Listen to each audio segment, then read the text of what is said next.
It was raining lilacs. At least that's what it looked like to Winna, sitting on her grandparents' screened-in porch. The tiny squares of dark mesh blurred things together, going in and out of focus, so silver drops of rain became the flowers they fell on, fell from, and fell all around.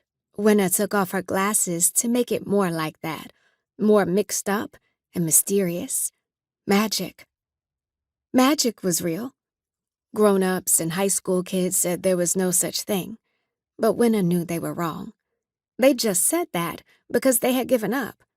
You can't give up, she muttered to herself. Mom said so all the time, even when she had to go to the hospital. Going to the hospital was not giving up. Winna stroked the spine of the book Mom had given her.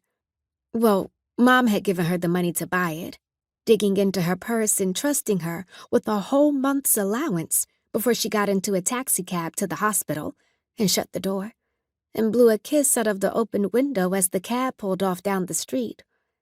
Winna hadn't seen her since. 2 whole weeks.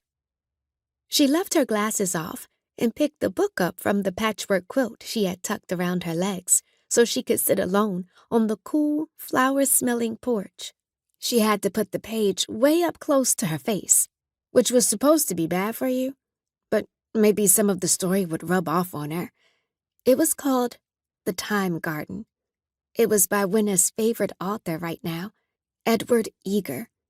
He wrote about magic happening to regular, ordinary kids, just like her, or almost just like her. They were white.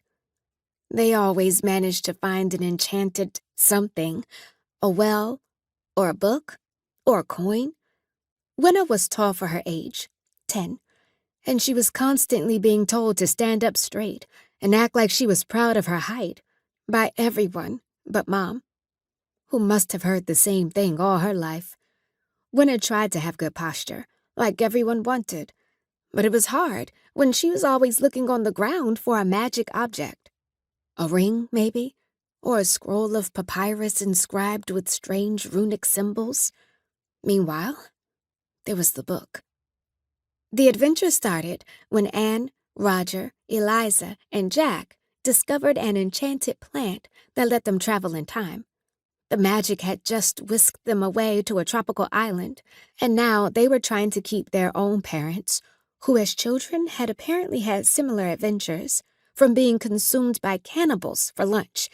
It was kind of funny, but scary too, because it made Winna think how if someone eats your mother as a little girl, you don't have a real good chance of being born.